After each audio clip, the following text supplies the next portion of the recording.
Assalamualaikum warahmatullahi wabarakatuh. Di sini kami akan mempresentasikan hasil diskusi dari kelompok kami yang beranggotakan Eka Pramesti Widyaningrum, Nadia Yusriah, dan Gita Putri Nurbaiti. Dengan materi Ijma Sumber Hukum Islam ketiga dan Qiyas Sumber Hukum Islam keempat. Yang pertama, Ijma. Pengertian menurut bahasa, kata ijma secara bahasa berarti kebulatan tekad terhadap suatu persoalan atau kesepakatan tentang suatu masalah. Ijma adalah kesepakatan seluruh mujtahid umat Islam atas hukum Islam pada suatu masa setelah wafatnya Rasulullah SAW. Menurut istilah ulama, menurut istilah usul fikih seperti dikemukakan Abdul Karim Zaidan, kesepakatan para mujtahid dari kalangan umat Islam tentang hukum syara pada masa setelah Rasulullah wafat. Menurut Muhammad Abu Zahroh, para ulama sepakat bahwa ijma sah dijadikan sebagai dalil hukum. Jumlah pelaku ijma. Yang pertama, mazhab Maliki. Kesepakatan dapat dikatakan ijma walaupun sebatas kesepakatan penduduk Madinah atau ijma al-Madinah. Yang kedua, mazhab Syiah. Ijma adalah kesepakatan yang dilakukan para imam mereka. Yang ketiga, Muhammad Abu Zahroh. Dapat dikatakan ijma apabila disepakati oleh mayoritas ulama mujtahid. Yang keempat, Abdul Karim Zaidan. Ijma harus disepakati oleh seluruh ulama mujtahid yang ada di seluruh dunia. Rukun-rukun ijma. Berikut ini beberapa rukun ijma. Ada beberapa orang mujtahid di saat terjadinya suatu peristiwa dan para mujtahid itulah yang melakukan kesepakatan dalam menetapkan hukum peristiwa itu.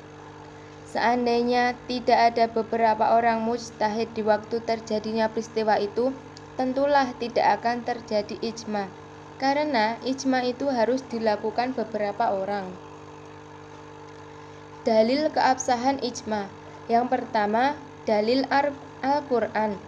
Allah Ta'ala berfirman, "Dan demikian pula kami telah menjadikan kalian umat Islam, umat yang adil dan pilihan, agar kamu menjadi saksi atas perbuatan manusia dan agar Rasul Muhammad menjadi saksi atas kalian." Quran Surah Al-Baqarah ayat 143.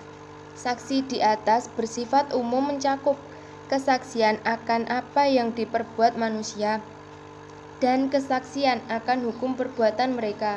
Di akhirat kelak umat Islam bersaksi bahwa manusia telah melakukan perbuatan begini dan begitu, dan juga bersaksi bahwa perbuatan tersebut salah ataupun benar.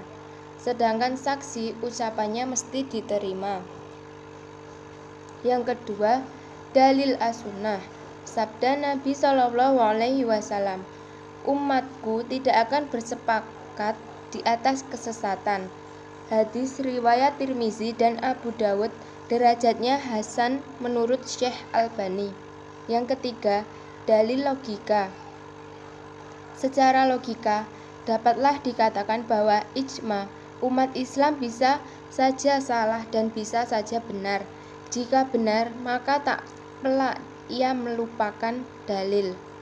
Namun jika salah, maka bagaimana mungkin mereka semua salah sedangkan mereka adalah sebaik-baik umat manusia? Artinya, jika umat Islam telah sepakat, maka kebenaran pasti terdapat padanya. Macam-macam ijma. Ijma ditinjau dari segi cara terjadinya, maka terdiri atas ijma bayani, yaitu para mujtahid menyatakan pendapatnya dengan jelas dan tegas, baik berupa ucapan atau tulisan. Ijma bayani ini disebut juga ijma sarih, ijma qauli, atau ijma hakiki.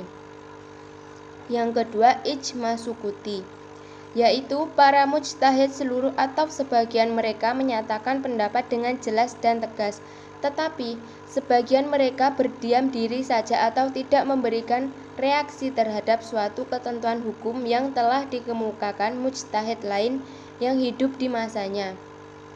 Ijma seperti ini disebut juga ijma i'tibari. Kehujahan ijma.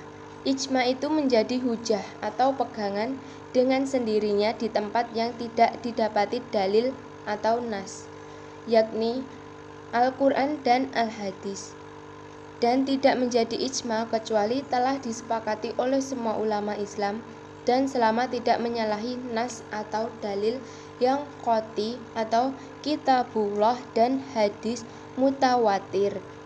Kebanyakan ulama berpendapat bahwa nilai kehujahan ijma ialah dani bukan qati.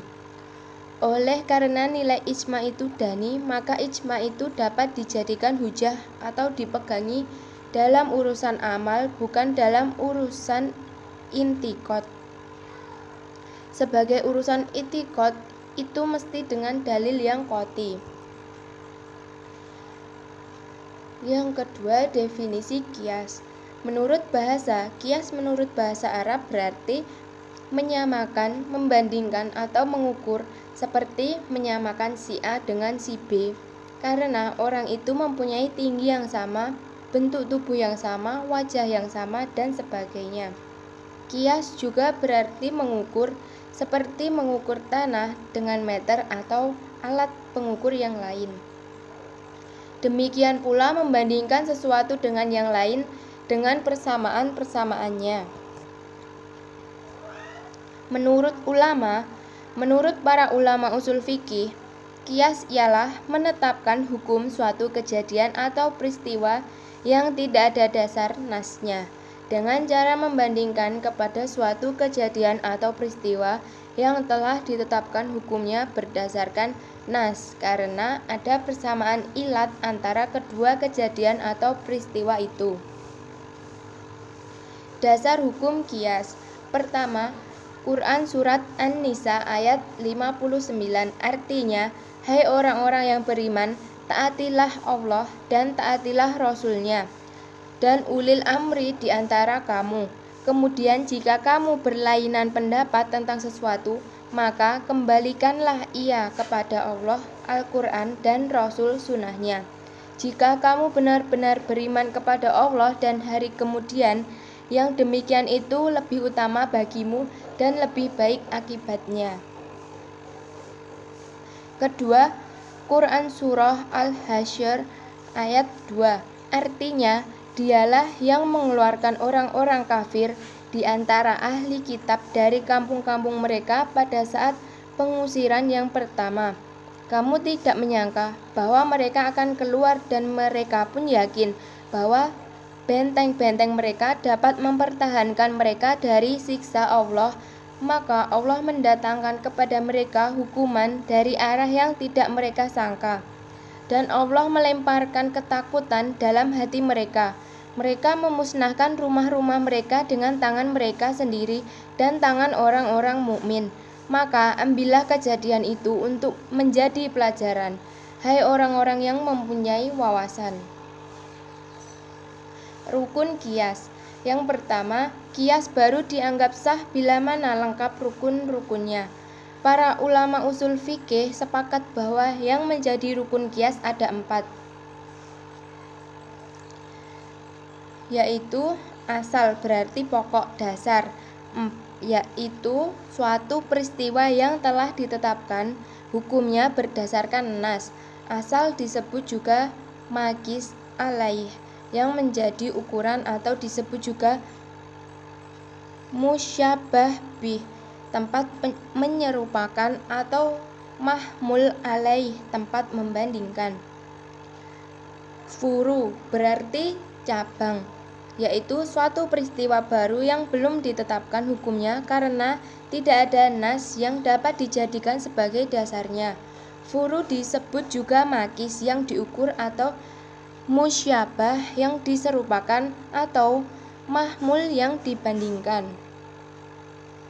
Hukum asal, yaitu hukum dari asal yang telah ditetapkan berdasar nas Dan hukum itu pula yang telah ditetapkan pada furu, seandainya ada persamaan ilatnya. Ilat yaitu suatu sifat yang ada pada asal dan sifat yang dicari pada furu.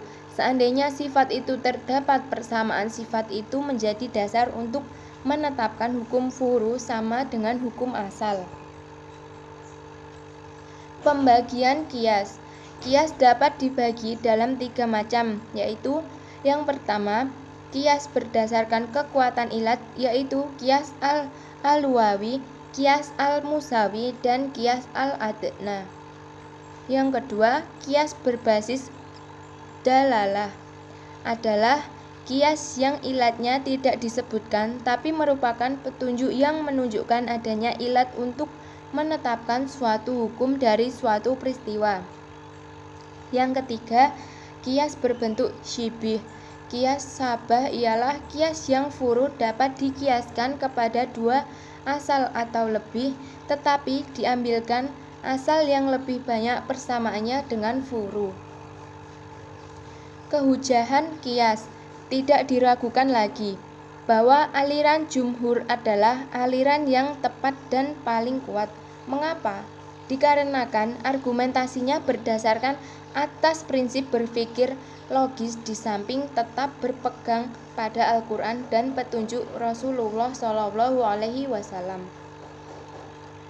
Menurut Al-Quran, hai orang-orang yang beriman, taatilah Allah dan Rasul-Nya dan ulil amri di antara kamu. Kemudian jika kamu berlainan pendapat tentang sesuatu, maka kembalikanlah ia kepada Allah, Al-Quran, dan Rasul Sunnah jika kamu benar-benar beriman kepada Allah dan hari kemudian.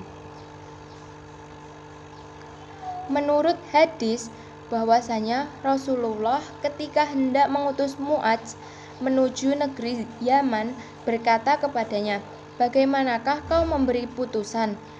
Mu'adz menjawab, "Saya akan memutuskan berdasarkan kitab Allah. Jika saya tidak menemukannya, saya memutuskan berdasarkan sunnah Rasulullah. Kemudian jika saya tidak menemukannya, maka saya akan berijtihad dan saya tidak akan sembrono." Lantas Rasulullah SAW menepuk-nepuk dadanya dan berkata, "Segala puji adalah bagi Allah yang telah memberi taufik kepada utusan Rasulullah kepada apa yang diridhoi oleh Rasulullah." Sekian presentasi dari kelompok kami. Jika ada kurangnya ataupun salah kata, mohon dimaafkan. Billahi taufik wal hidayah. Wassalamualaikum warahmatullahi wabarakatuh. Terima kasih.